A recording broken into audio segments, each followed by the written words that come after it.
여러분 반갑습니다. 오늘은 한국어 의미론 제1장 의미론의 이해에 대해서 공부하도록 하겠습니다. 이 1장을 포함한 16장 전체의 진행 방식은 먼저 여기에 PPT 자료를 통해서 각 장의 주요 개념을 소개를 한 뒤에 다시 본문을 더 공부를 충실히 하는데 책을 읽기도 하고 또 제가 강의를 하기도 하고 이렇게 하겠습니다. 그럼 먼저 제 1장의 의미론의 이해인데 이 차례는 들머리, 모든 이 장은 들머리와 이렇게 마무리로 되어 있습니다. 들머리는 이 장에서 공부할 주요 사항을 안내하는 것입니다. 그 다음에 마무리에서는 이제까지 공부한 내용을 주요 사항을 간추려서 기술을 해놨습니다.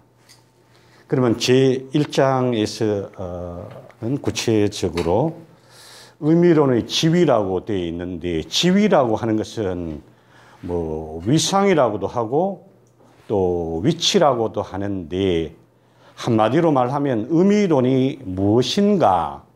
의미론은 어떠한 좌표에 놓이는가 그런 것을 여기서 공부하시겠습니다. 그래서 먼저 의미론 세만틱스라고 하는데 모든 학문은 세계와 교류합니다.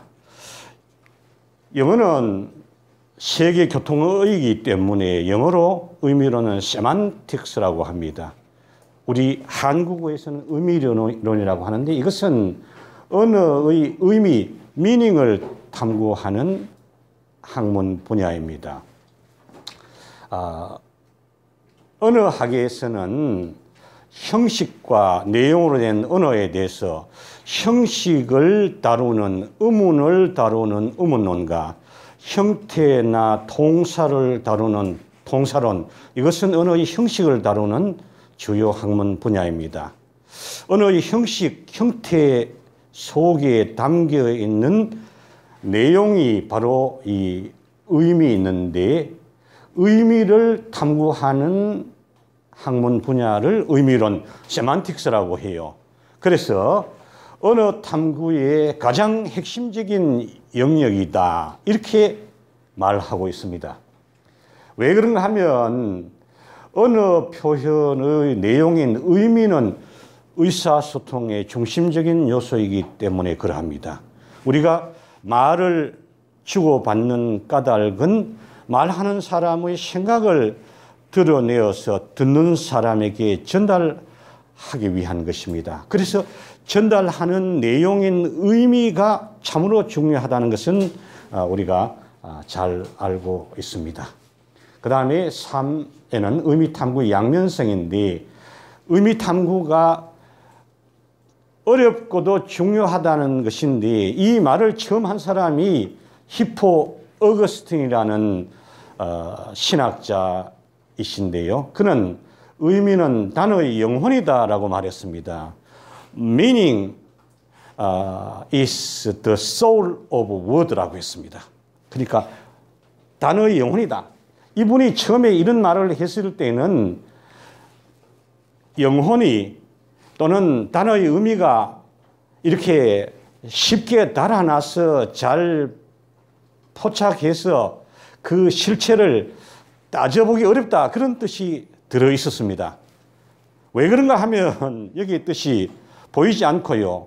또 추상적이고 또 심리적이고 그 의미는 단위가 굉장히 광대하고 넓습니다. 그리고 속성이 움직이고 유동적이기 때문에 이 존재를 포착해서 드러내 보이기가 쉽지 않고요. 따라서 기술 언어학 시기에는 의미 탐구에 대한 불신과 두려움을 드러내어서 연구하지 않았습니다. 그러나 언어 사용의 기본은 의미의 생산과 이해에 있기 때문에 또 의미의 규명은 인간의 이해와 맞닿아 있기 때문에 이 의미 탐구가 참으로 중요하다. 그러한 것입니다. 그 다음에 여기에 4장은 의미 탐구의 흐름인데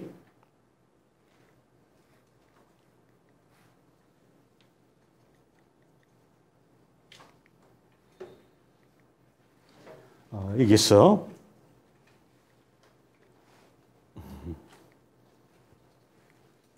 의미 탐구 흐름 가운데 세만틱스라고 하는 것은 BC 5세기경에 그리스에서 이 용어가 사용되었습니다.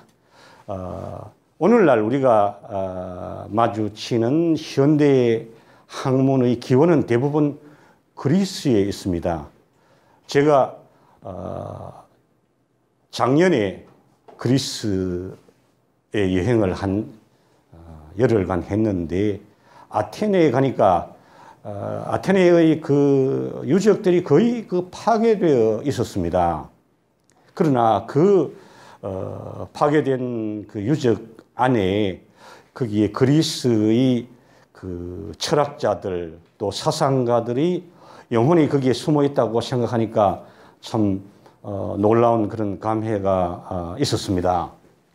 이 BC 5세기의 그리스 사람들은 의미에 대해서 뭐 플라톤이라든가 그의 스승 소크라테스라든가 그의 제자 아리스토텔에 의해서 이런 생각과 이러한 문제의식을 가졌습니다. 그러다가 현대에서 의미론이라는 말이 재생되었는데 그때는 의미 변화를 지배하는 법칙과 탐구 원리, 역사 의미론에서 이 문제를 따졌습니다.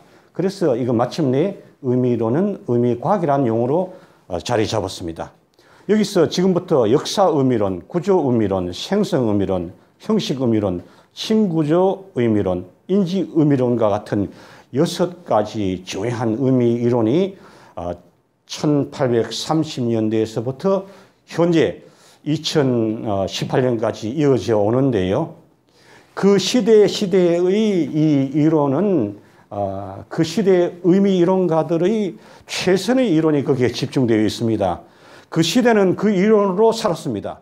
이론이라고 하는 것은 우리가 이 세계라든가 이 세계가 만들어내고 있는 그 개념을 보여주는 어떤 그 안경과 같습니다. 우리가 어떠한 이론과 안경으로 이 세계나 이 세계의 현상을 보느냐에 따라서 이 세계의 모습은 매우 다른 모습으로 보여지는 것입니다.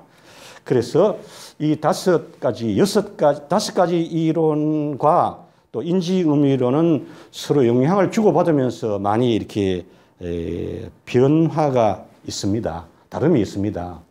그 다음에 제5절에서는 인지언어학과 인지의무론 하는 인지언어학하는 것은 언어학의 새로운 그 연구 방법론이고 혁명을 가져왔는데 이 그 방법론이 언어라든가 또는 우리의 정신이라든가 사회문화 현상을 함께 이렇게 잘 이렇게 볼 수 있는 기제이고 지형도이기 때문에 저희 이 책에서도 이런 정신을 많이 이를테면 반영을 했습니다. 또 인지의미론은 인지언어학의 중요한 한 갈래인데 구체적으로 의미의 문제를 여기서 다루고 있습니다. 신체화, 동기화, 역동성, 백과사전적 견해, 개념화. 그래서 의미와 의미론의 중요성을 본격적으로 인식하고 탐구한 언어학의 관점이 인지언어학이고 그것이 인지의미론인 것입니다. 그 다음에 의미관의 대립적인 관점인데 객관주의라고 하는 것은 아까 조금 전에 보신 5가지 언어 이론은 대체로 객관적인 이론이고요. 또 인지언어학, 인지의미론은 이 개념주의라고 하는 철학입니다. 그 다음에 또 점검표 이론이라고 하는 것은 이 객관주의를 대표하는 의미 분석 이론입니다. 그 다음에 개념주의는 인지언어학, 인지의미론의 방법론인데 여기서는 원형이론 가는 것이 아주 중요한 이론적인 기제입니다. 그 다음에 진리조건설과 해석설인데 이 진리조건설은 우리가 앞에서 봤듯이 형식의미론이라든가 또는 생성의미론에서 이 이론이 중요한 의미 이론입니다. 그러면서 해석설은 인지언어학, 인지의미론의 중요한 이론입니다. 이론은 우리가 보면 쉽지 않습니다. 이론을 이해하는 것은. 그러나 간추리고 요약되어 있는 이론은 이해하기가 쉽지 않지만은 그러나 그 이론을 알므로 해서 이 현상을 이해하는 데 굉장히 도움이 많이 됩니다. 그래서 이번 학기에 많은 이론, 의미 이론을 여러분에게 안내하도록 하겠습니다. 그 다음에 인지의미론의 탐구 분야와 과제인데 이제 의미론의 탐구 분야, 저는 여기서 제1부는 의미론과 의미, 그 다음에 2부부터 6부까지는 어휘, 문장, 발화, 문화에 대해서 기술하고 전개했습니다. 그게 모두가 6부 16장이라는 것이지요. 의미론의 탐구 과제인데 여기서는 한국어 학계와 의미론, 또 당면 과제와 장기 과제, 또 이것이 의미 현상이 어떻게 파악되고 삶에 기여하고 인간의 이해에 기여할 것인가, 이러한 점을 제 1장에서 다루었습니다. 그러면 지금부터는 교과서를 보면서 공부를 하도록 하십시다.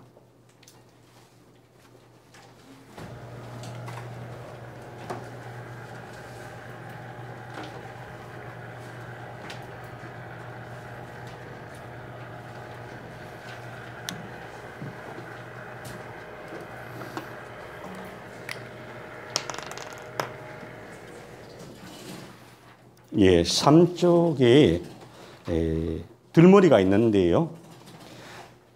이 책은 조금 전에 또 말씀드렸습니다마는 모든 장이 들머리와 맞머리로 되어 있습니다. 들머리는 한국어 토박이 말입니다.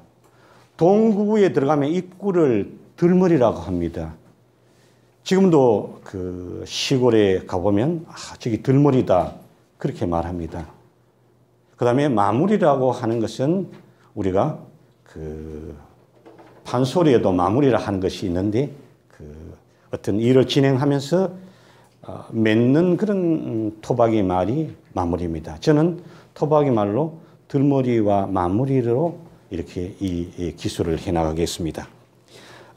교재에 보면 이 장은 의미론이 무엇인지를 이해하는 데 목적이 있습니다. 그래서 의미는 조금 전에 말씀드렸듯이 언어는 형식과 내용으로 이루어져 있는데 그 형식이 구체적으로 그 형태인데요. 형태 속에는 의미가 담겨 있습니다. 그 의미를 탐구하는 학문 분야가 의미론입니다. 그래서 여기는 6가지 구체적인 사항을 다루는데 하나는 의미론의 지위, 또 의미탐구의 양면성, 또 의미탐구의 흐름, 또 인지언어학과 인지의미론 4쪽입니다. 의미관의 대립적인 그런 양상, 6째는 의미론 탐구 분야와 과제, 이렇게 전개해 나가겠습니다. 먼저 의미론의 지위입니다. 그러니까 세만틱스라고 하는 것은 언어 연구의 다른 분야인 의문론, 또 형태 동사론, 이걸 문법론이라고 해요. 그것과 같이 세 개의 이렇게 축을 이루고 있는 한 축입니다. 의문론과 문법론은 형식을 주로 다루는 반면에 그 형식 속에 담겨 있는 내용을 다루는 탐구 분야가 의미론이고 세만틱스입니다. 그러니까 의미론은 어느 내용을 중심으로 그 체계와 작용 방식을 탐구하는 학문 분야입니다. 거기 5쪽에 있는 그림 1을 한번 보시면 이것은 말을 주고받는 그러한 상황을 보여주는 그림인데요. 화자가 있습니다. 화자는 발신을 하는데 자기의 사고를 또 의미로 나타내어서 형태와 통사인 문법 조직을 통해서 형식화해서 소리 영역으로 저 청자에게 보내줍니다.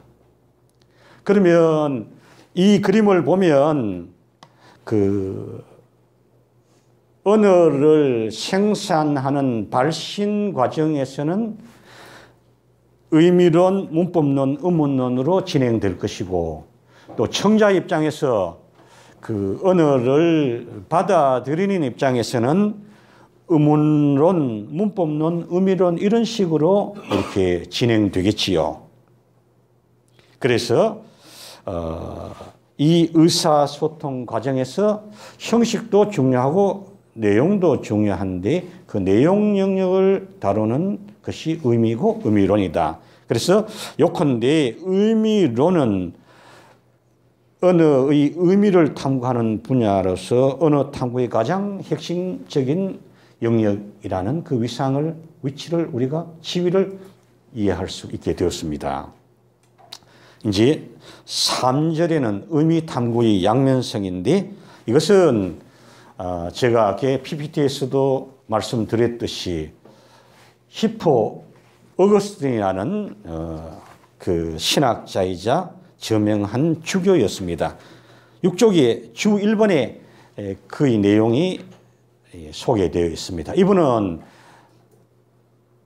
의미는 단어의 영혼이라고 했습니다. 이 말을 잘 따져보면 영혼, 의미는 이렇게 쉽게 달아나서 포착하기가 어렵다는 그런 뜻도 있고 또 한편으로는 영혼이니까 굉장히 중요하다 이런 양면성이 있습니다. 따라서 의미 탐구는 어렵다. 그것은 우리가 6쪽에도 잘 기술되어 있는데요. 그 단위나 속성이나 성격이 매우 그 심리적이고 추상적이고 넓고 유동적이어서 탐구하기가 어렵습니다.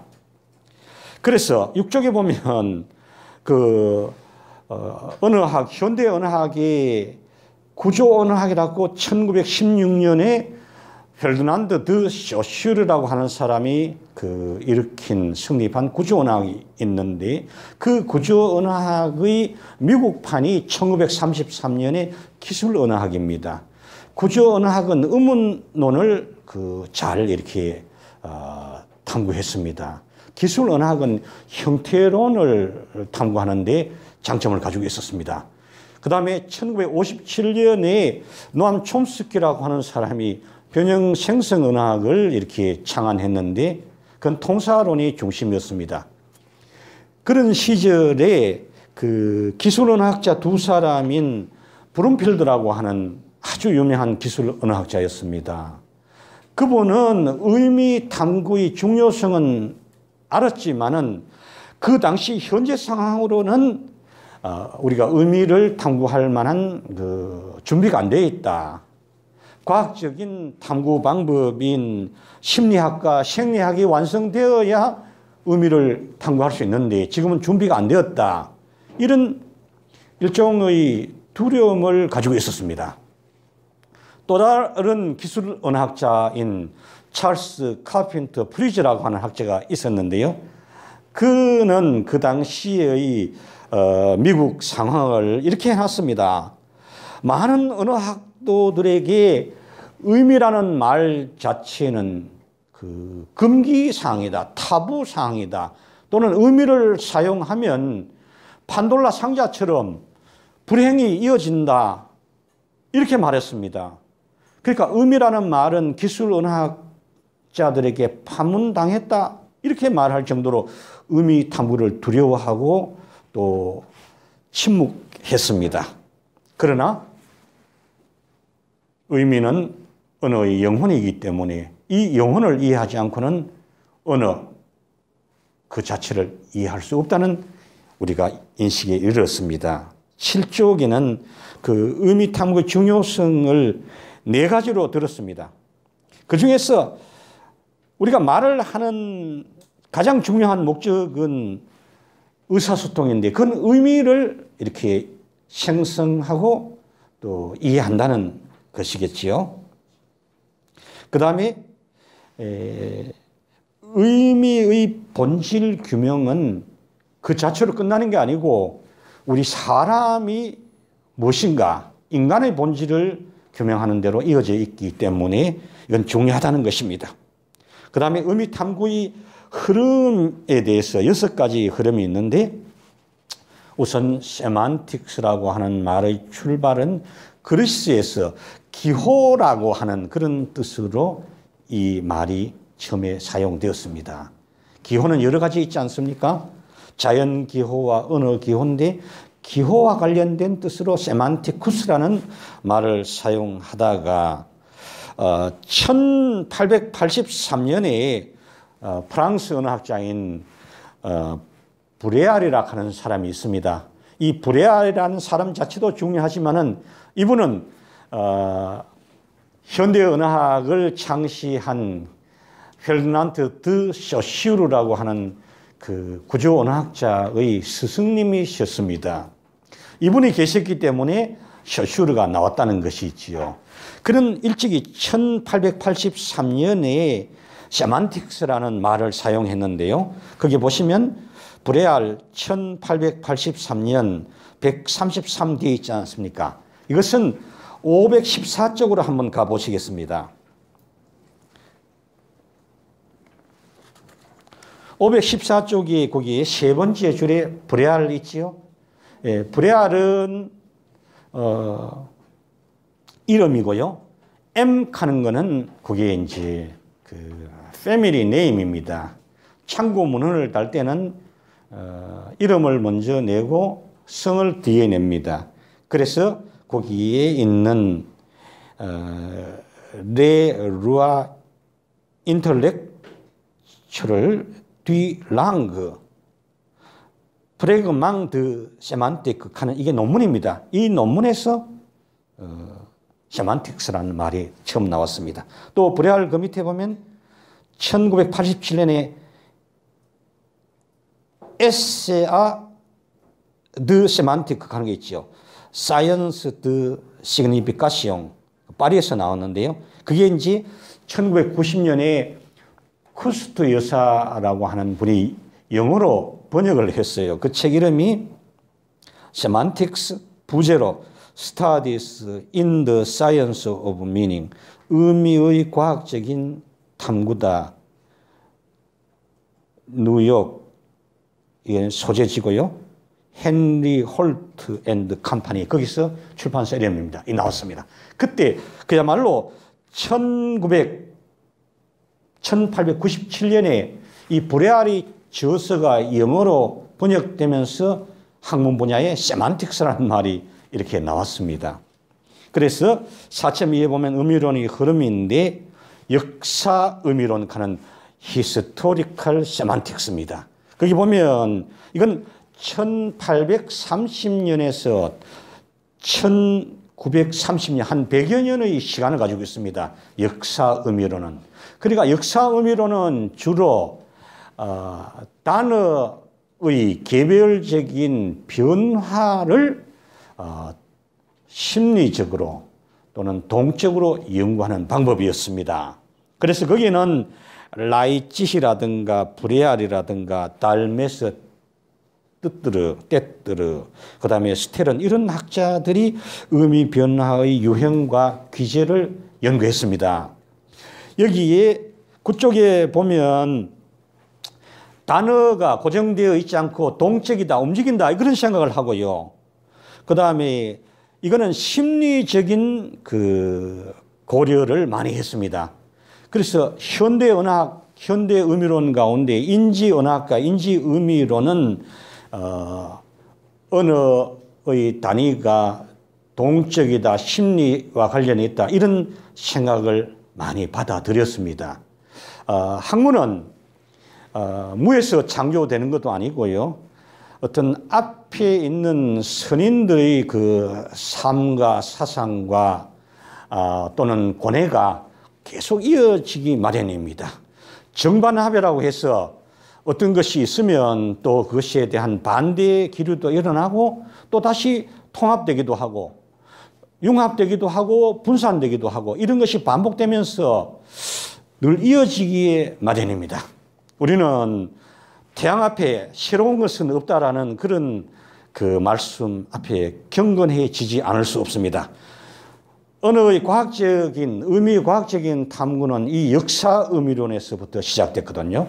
그러다가 1930년대에 구조 의미론이라고 하는 스트럭처럴 세만틱스가 유럽을 중심으로 해서 일어났는데요. 이것은 구조 언어학에서 스트럭처리즘에서 그 구조 의미론이 이렇게 탄생되었습니다. 이것은 조금 전에 우리가 봤듯이 역사 의미론은 단어를 개별적으로 그 변화를 살펴본 것인데 구조 의미론은 단어의 무더기를 이렇게 관계 지어서 연구하고 역사 의미론은 단어의 통시적인 전개 방식을 기술해 왔지만 이것은 공시적으로 한 시대를 딱 잘라서 단어의 어떤 무리들의 관계를 연구했습니다. 그래서 거기에 보면 어휘장 이론, 렉시컬 필드 티오리라고 하는 중요한 또 한 방법이 바이스 겔바와 트리어에 대해서 만들어졌는데 97쪽에 보면 구체적으로 지식의 장, 이게 어떤 의미 관계를 형성하는가를 공부를 하게 될 것입니다. 그 다음에 성분 분석이라고 하는 컴포넨셜 어널리시스라고 하는 중요한 언어학의 이론인데 이것은 유럽과 아메리카 대륙에 서로 이렇게 상의 없이 교류 없이 각각 만들어졌어요. 그래서 유럽에서는 거기에서 옐름슬레브, 이 사람은 네덜란드 사람입니다.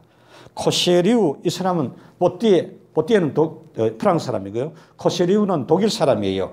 이 사람들이 이제 단어의 무리를 이렇게 의자에도 여러 의자의 종류가 있지 않습니까? 어떤 것은 등받이가 있고 없고, 어떤 것은 또 가죽을 대고 안 대고, 어떤 것은 한 사람이 앉고 또 두 사람이 앉고, 그 어떤 관계를 의미 성분으로 따져서 그 닮은 점과 다른 점을 보여주는 방법을 전개했고요.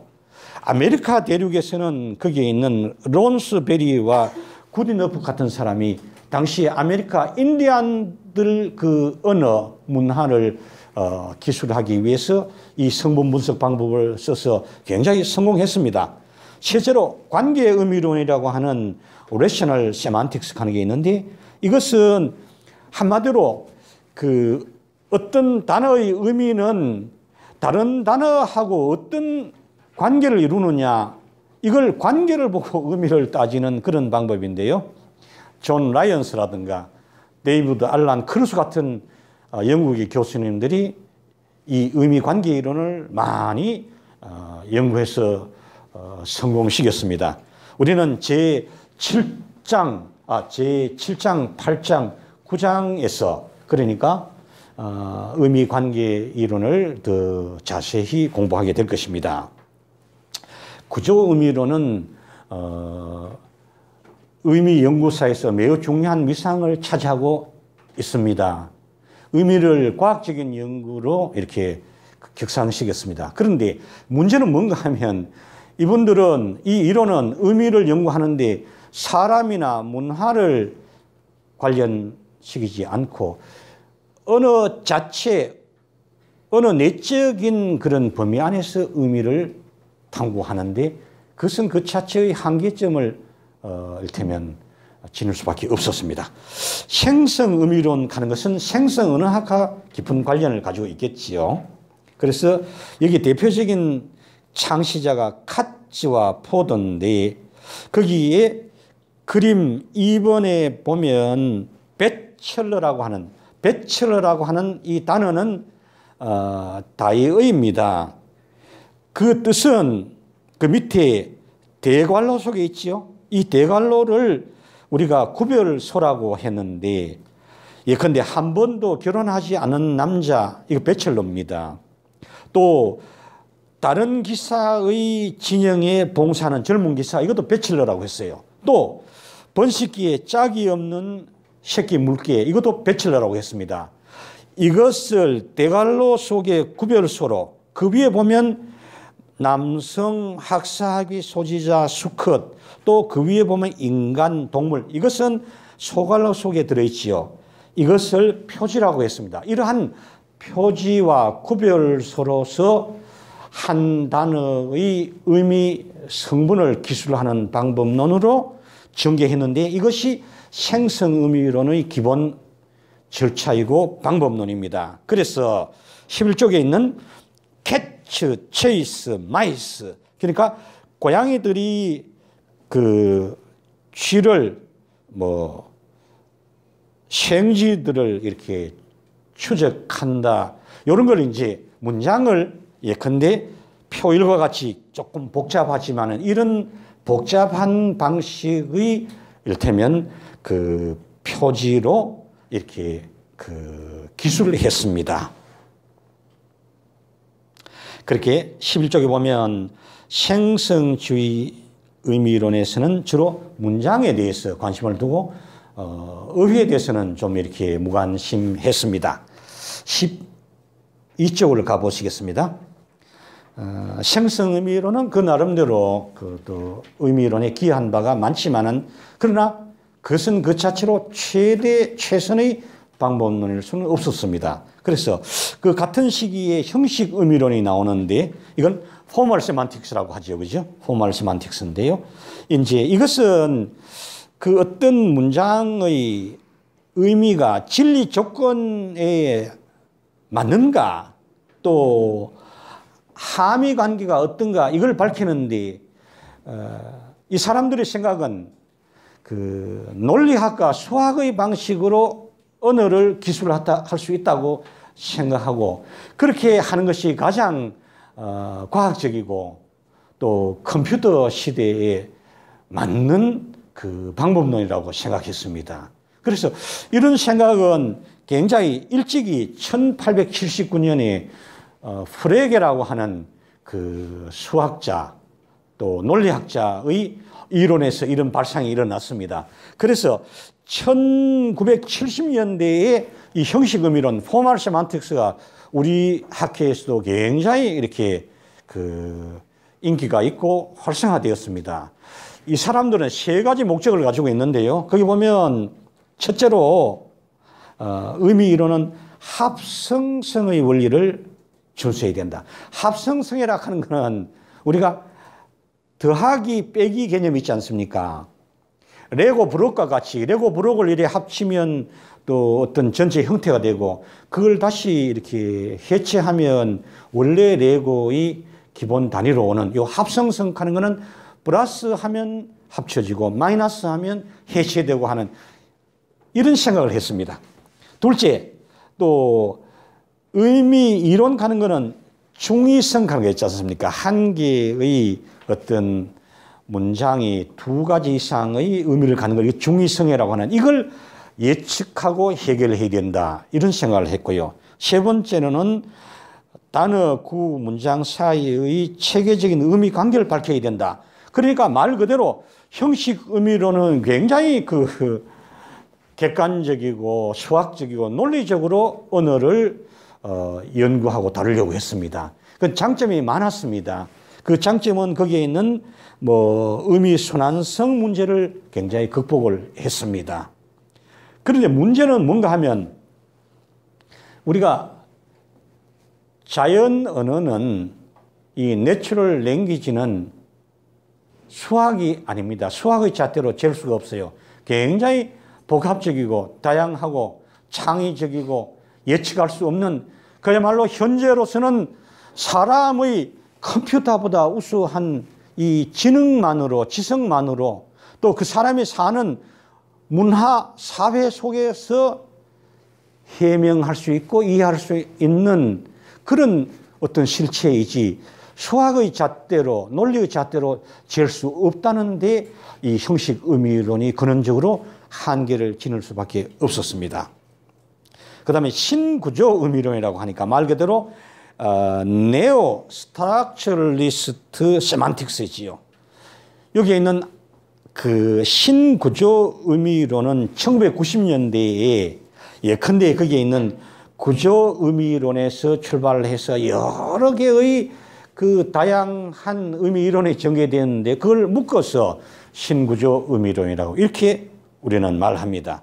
거기 보면 분해적인 접근법, 그 다음에 관계적인 접근법, 그 다음에 또 하나는 그 두 개가 있는데요. 분해적인 접근법에도 보면 비에르츠 비카 이 사람은 오스트레일리아에 있습니다. 그 러시아 출신인 할머니이신데요. 러시아에 공부를 해서 오스트레일리아에 가서 지금 그 오스트레일리아 일대에 여신과 같은 그런 추앙을 받고 있는 언어학자입니다. 한국에도 한 3분 오셨습니다. 그 다음 이분 방법론, 그 다음에 자켄도프라고 하는 이 사람은 미국의 언어학자인데 유태계통입니다. 제가 1994년에 이분도 만나보았습니다. 이분의 개념 의미론, 그 다음에 비얼비시와 랑 같은 사람이 두 층의 의미론, 이 굉장히 포괄적으로 보면 이것이 분해적인 접근법이고, 관계적인 접근법은 바로 오늘날 네트워크라고 하는 전산 언어학 있지 않습니까? 컴퓨터에서 언어를 처리하는 방식에 관심이 많은 이런 밀러와 펠바움 같은 사람의 언어 이론 방식이고요. 또 요즘은 싱클레어 행크스 같은 사람이 이런 분포적인 말뭉치를 탐구하고 있습니다. 그 다음에 인지의미론에 있는데 이게 바로 제가 주로 관심을 가지고 한 20년 이상 공부해온 그런 방법론입니다. 이것은 제5절에서 자세히 다루는데요. 앞에 있었던 여러 의미 방법론은 객관주의 방법론이라고 할 수 있는데, 이 인지언학, 인지의미론은 주관주의라든가 또는 개념주의라든가 인지주의라든가 이런 방법, 체험주의라든가 이런 방법인데, 여기는 언어가 있으면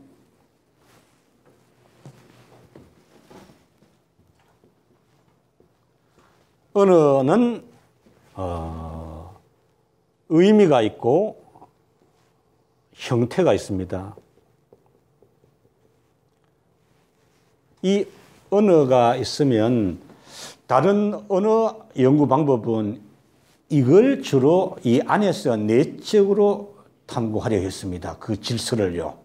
그런데 인지언학은 언어가 있으면 이 언어를 부려 쓰는 사람이 있는데, 사람은 어떻게 되어 있는가 하면 몸을 가지고 있습니다. 또 마음을 가지고 있습니다. 종래의 언어 연구 방법론은 객관주의 언어학은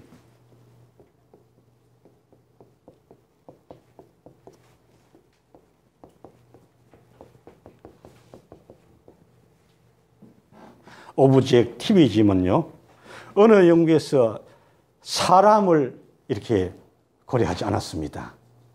그런데 인지언학은 언어에서 사람의 몸이 굉장히 중요하다는 걸 알게 되었습니다. 그러니까 몸을 최초로 고려한 언어학이 인지언학인 것입니다. 이 세상의 생명체는 여러 유형이 있는데요, 사람과 같은 이런 몸을 가지고 있는 생명체는 없습니다. 우리는 손을 가지고 있고 또 직립해 있고 우리 몸 속에는 아주 우수한 두뇌가 들어 있습니다. 또 우리는 발성할 수 있는 음성 기관을 가지고 있습니다. 다른 생명체는 그렇지 않아요. 사람 같은 이 생명체를 가진, 이 몸을 가진 이 몸이야말로 사람이 어느 형태를 만들고 의미를 가지고 있다. 그런 것입니다. 또 사람은 그 몸속에 마음이 있는데 이 마음은 사람의 몸에서 서로 몸과 마음이 이렇게 상관성을 맺으면서 존재하고 있습니다. 이 사람을 고려해야 된다. 그러면 이 사람은 그냥 있는 것이 아니고 사회 문화적인 어떤 이 토대가 있습니다.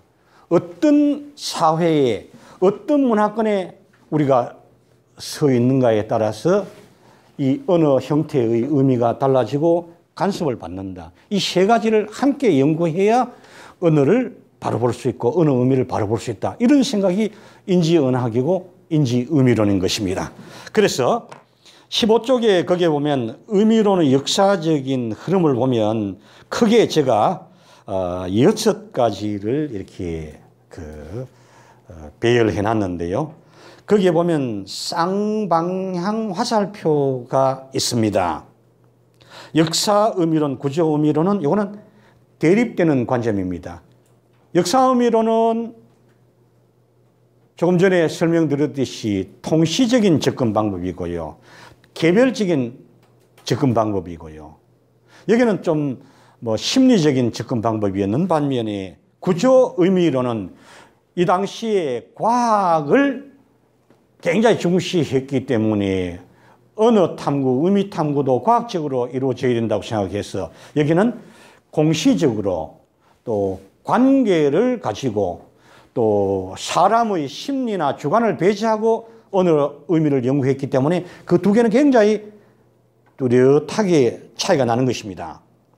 그래서 구조 의미론은 생성 의미론에 영향을 줬습니다. 아까 표주라든가 구별소 이런 것이 영향을 줬습니다.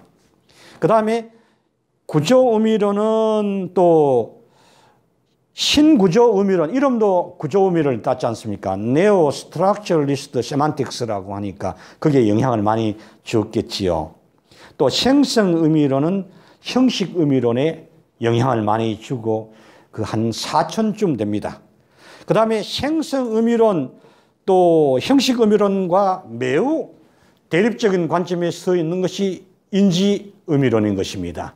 그것은 앞으로도 여러분이 그 현상을 많이 이해하고 보시게 될 겁니다. 그 반면에 역사 의미론과 인지 의미론은 이런 한 방향 화살표에서 어떤 관계가 있지요. 좀 이렇게 관련을 맺고 있지요.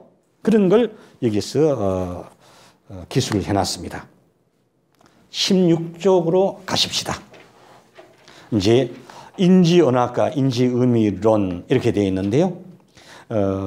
언어 및 의미 탐구에서 새로운 관점을 제시하고 있는 언어학의 제3혁명이다 이렇게 말하고 있습니다.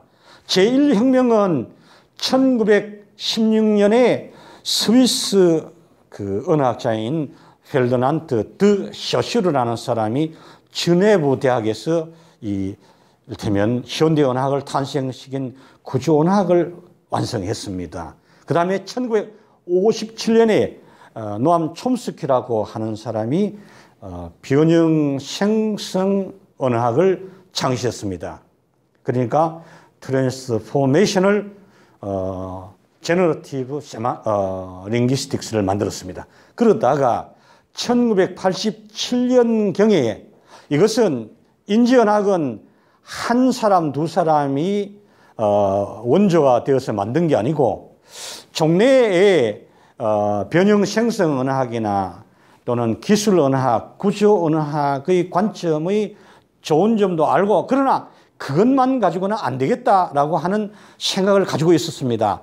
그런 사람들이 1987년경에 정말로 임금님의 귀는 당나귀 귀다.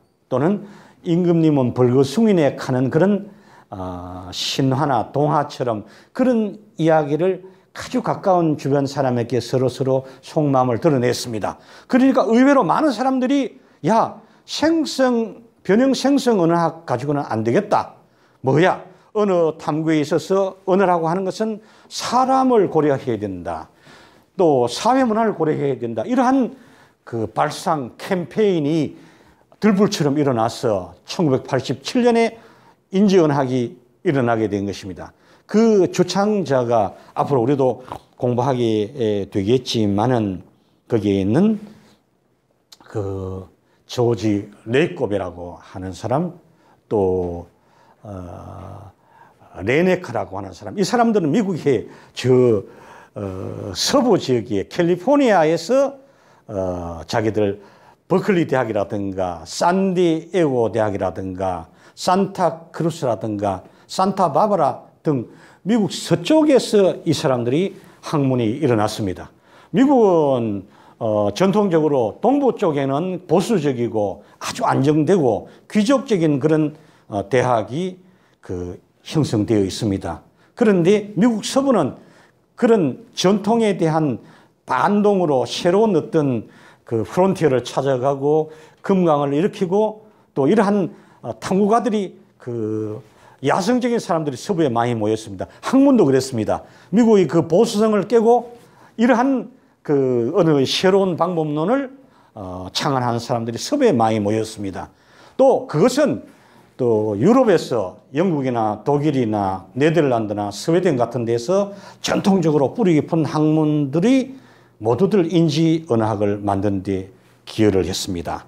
그래서 이번에 보면 언어의 1차적인 기능은 의미 전달에 있다. 이걸 최초로 강조했습니다. 조지 레이콥 하는 사람이요. 또 의미는 언어에서 가장 중요하다. 레네크. 인지 문법의 제일 원리는 의미 우선성이다. 또 하마 완드라고 하는 사람은 이 사람은 이라크 사람입니다. 이라크 같은 데는 원래 전통적으로 천재들이 많습니다. 기하학이나 뭐 역법 같은 거, 도량 같은 거 이런 거 전부 다 이라크에서 만들어냈습니다. 서양의 어떤 과학성은 동양에서 건너갔습니다. 오리엔트에서 건너갔습니다. 그래서 이 하마 완드라고 하는 사람이 2016년에 세만틱스 하는 책을 제가 2017년에 번역했는데 아주 잘 썼습니다. 그는 의미는 언어의 중심이다. 의미는 언어가 존재하는 이유이다. 우리는 언어에서 가장 중요한 것이 의미다라고 하면 그 사람들이 잘 믿지를 않습니다. 그런데 세계적으로 이런 석학들이 또 천재성을 지닌 학자들이 본격적으로 의미와 의미론의 중요성을 이렇게 1987년부터 이렇게 큰 목소리로 토로하기 시작했습니다. 또 인지 문법과 인지 의미론은 의미의 중요성을 이렇게 강조를 하고 있다. 그런 얘기입니다. 언어학에서 의미 탐구는 실현과 도전의 시험장이었는데요. 기술 언어학에는 우리가 이렇게 브룸필드 같은 사람, 브룸필드는 유태 계통의 부모를 뒀습니다. 유태인들이 천재가 많지 않습니까? 이분은 미국에서 기술 언어학을 비롯한 언어학을 과학적으로 만드는데 아버지라고 합니다. 이 사람은 독일어를 전공을 하고 독일에 유학도 했습니다. 굉장히 1933년에 랭귀지라고 하는 책이 유명한 책입니다. 또 그 제자인 프리스 같은 사람도 이 사람들은 의미 탐구를 회피했습니다. 그 다음에 구조 의미론에서도 또 형식 의미론에서도 의미를 본격적으로 다루지 않았습니다. 구조 의미론에는 관계를 이렇게 다루었을 뿐이지요. 형식 의미론에서도 의미를 본격적으로 다루지는 못했습니다. 그런데 인지언어학, 인지의미론에서는 의미론을 본격적으로 이렇게 다루는데 그 의의가 있는 것입니다. 이것은 하루 이틀에 일어난 것이 아니고 1830년대에서부터 쭉 진행해 오면서 150년 이상 언어 의미가 전개되어 오면서 지금 와서야 사람의 마음속에 있는 그 언어의 속살인 의미를 우리가 들여다봐야 된다는 이해가 일어났습니다. 오늘 21세기의 AI 시대에 가장 중요한 것은 뇌과학입니다. 뇌과학. 이 브레인에 대한 우리가 이해를 하려고 지혜를 모으고 있습니다. 브레인을 이해하는 데 있어서는 반드시 사람에게 그 가장 참 신비하게 존재하는 의미를 다루지 않을 수 없습니다. 인지의미론인데요. 거기 보면 객관주의와 개념주의 하는 그런 이해가 있습니다. 그러면 18쪽부터 보면 인지의미론의 그 중요한 정신이 5가지가 있는데요. 그러니까 이걸 공부를 해보시면 기존의 생각하고 아주 차이가 나게 되어 있습니다. 먼저 신체화. 여러분 신체화라는 말씀을 그렇게 많이 들어보지 않았을 거인데요.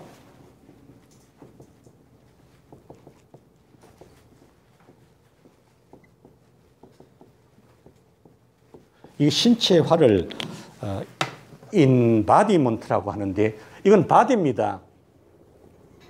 이게 신체입니다. 몸입니다. 이게 동사를 만드는 영어의 접두사인데요. in이 붙으면 뭐 enable, large는 크다잖아. enlarge 하면 크게 만드는 겁니다. enlighten, light 하면 빛이 밝은 건데요. 여기는 앞뒤로 다 붙어서 이거는 계몽식이다입니다. 그래서 embodiment는 이거는 뭐 명사니까요. 이게 신체화다예요. 이거는 한마디로 말해서 그 사람의 몸의 경험 있지 않습니까? 이것이 참 중요하다.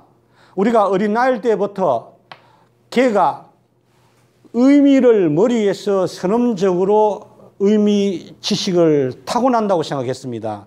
촘스키 같은 그 천재는요. 그런데 처음에는 그걸 믿었는데 점점점 관찰해 보니까 그게 아니더라는 거지요. 그러면 의미는 어떻게 되는가? 몸으로 학습한다는 겁니다. 사랑하다라고 하는 말은 책에서 교육을 받아서 사랑하다의 의미를 우리가 몸으로 익히는 게 아니고 체화하는 게 아니고 어머니의 그 탯줄 속에서 또 탯줄을 끊고 나와서 어머니의 젖을 빨면서 가족들과 같이 살면서 친구하고 같이 만나면서 나중에는 이성과 같이 만나서 그렇다면 손을 잡고 이런 감정이 모여서 사랑이라는 그 추상 명사를 만들고 이해하도록 한다. 이것이 신체화의 개념입니다. 이 신체화에 대해서는 우리가 앞으로 많이 공부하겠죠. 기존 개념 철학하고는 너무 다르지 않습니까? 동기화학하는 것은요. 가령 종전에 쇼슈르 같은 사람은 언어의 형태와 의미의 관계는 자의적이라고 했습니다. 아비츄러리니스라고 했습니다. 그런데 실제로 루이스 설리반 하는 그 마침루를 만든 사람이 형태는 기능을 따른다 이랬습니다.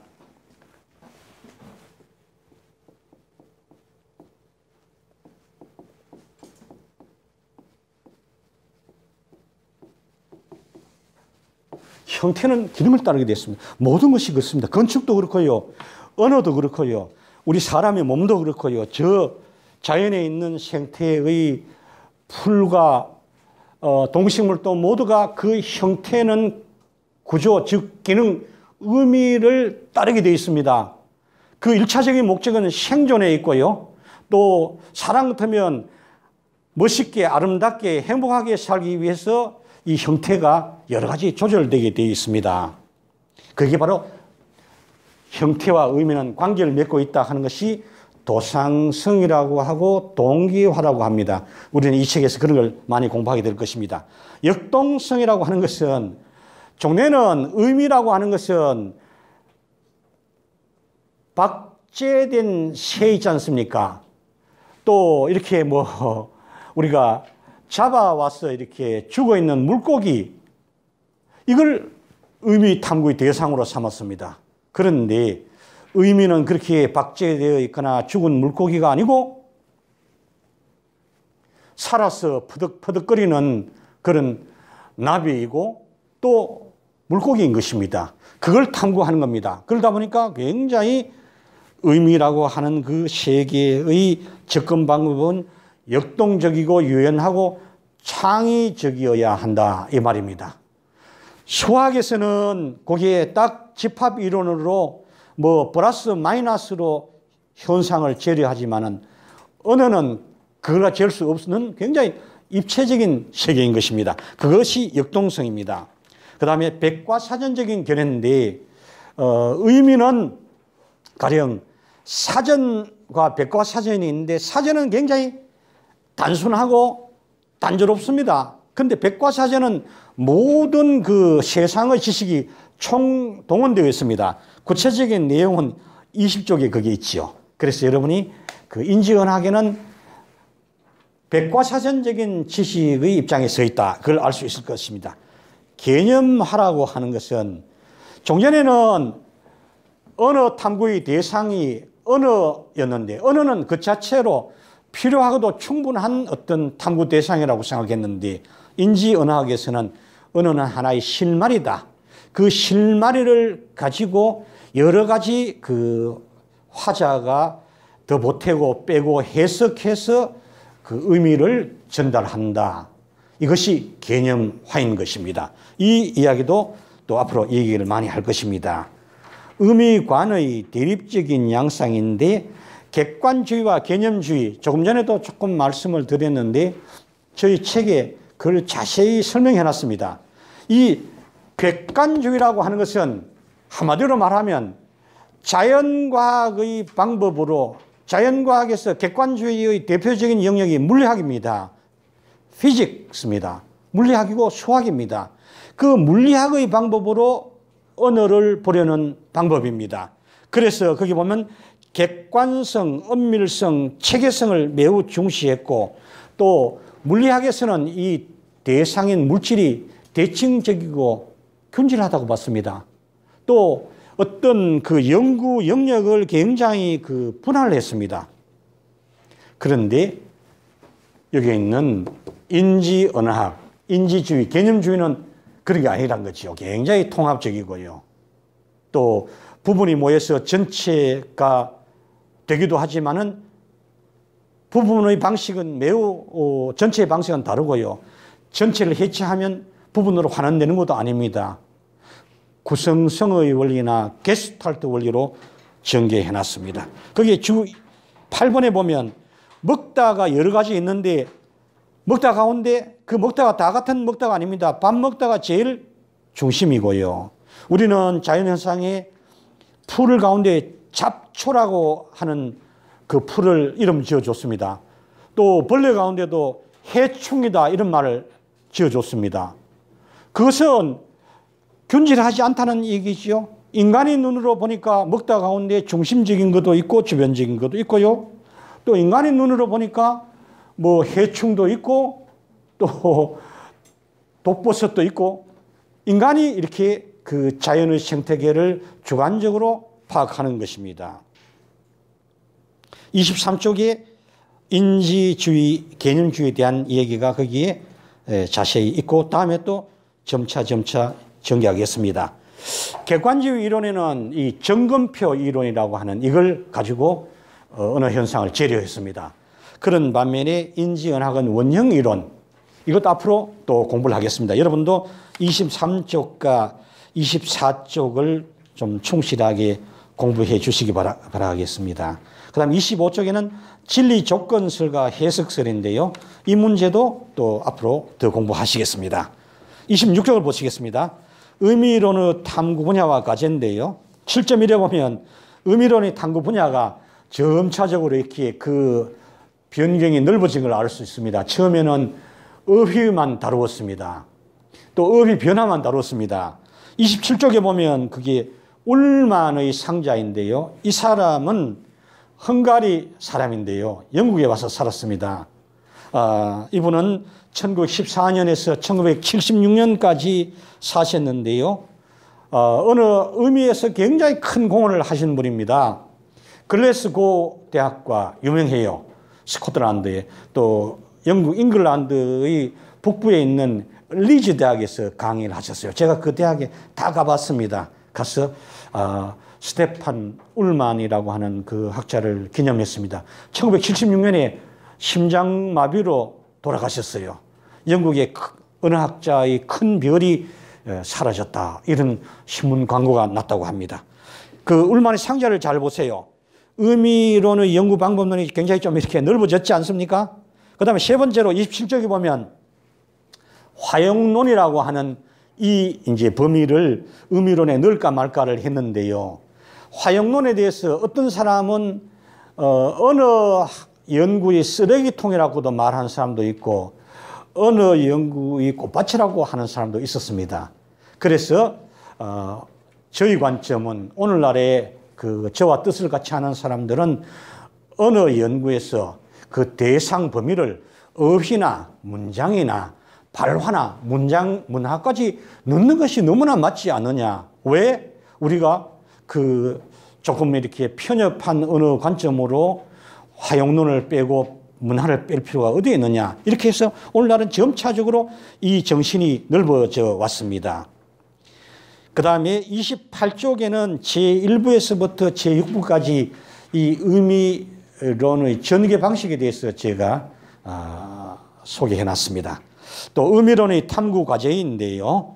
그래서 거기 보면 한국어 학계에서 의미론은 1950년대 중반에 주 12번을 보세요.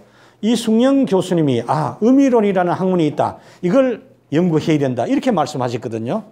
그 다음에 천식원 교수님이 일찍이 의미론을 1959년에 58년부터 강의를 하시고 유인물 내셨어요. 이 교실에서, 이 자리에서요. 그래서 경북대학교는 의미론의 메카다, 또 의미론의 허브다.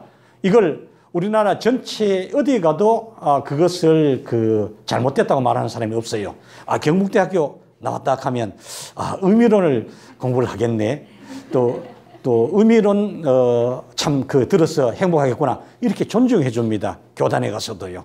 그래서 저는 경북대학교 이곳에서 1974년에 이 교실에서 의미론을 공부해서 이제 정년을 이제 1년 앞뒀는데 여러분과 같이 한국 의미론이라는 책으로 여기서 공부하게 되니까 감사하기도 하고요. 스승님들한테 선생님 개별적으로는 제 열심히 했지 않습니까? 제 책 괜찮지 않습니까? 이렇게 응석 부리고 싶은 마음입니다. 그래서 30쪽에 보면 의미의 본질을 탐구하는데 7번과 같은 그 세 가지 과제를 당면 과제입니다. 이걸 잘 우리가 풀어나가야 되겠다. 그러면서 장기 과제가 있는데요. 장기 과제 6가지를 드러났습니다. 그래서 요컨대 의미 탐구에서 우리가 추구하는 바는 첫째, 의미 현상을 제대로 또 자연스럽게 유연하게 파악하는 일입니다. 두 번째, 의미 탐구가 우리 삶에 기여하도록 해야 됩니다. 세 번째는 의미 탐구가 우리 자신 곧 인간을 해명하는 데 이해하는 데 도움이 되어야 될 것입니다. 제가 이런 표현을 한번 써보겠습니다.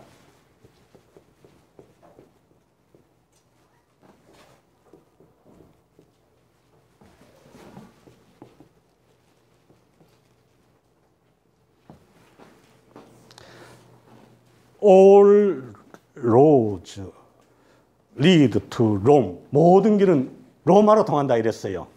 그래서 옛날에는 로마가 그 문화, 사상, 철학의 중심지 아니겠습니까? 로마로 가는 길은 여러 가지가 있습니다. 로마는 하나의 목표이고 최고의 선이었습니다. 그 당시에는요. 그래서 저는 의미를 공부하면서 모든 길은 의미로 통한다. All roads lead to meaning. 이렇게 생각합니다. 그래서 의미를 참 저는 연구 탐구를 잘했다. 의미 탐구를 하면서 고생도 있었지만은 참 행복한 그 학자 생활이었다 이렇게 생각합니다.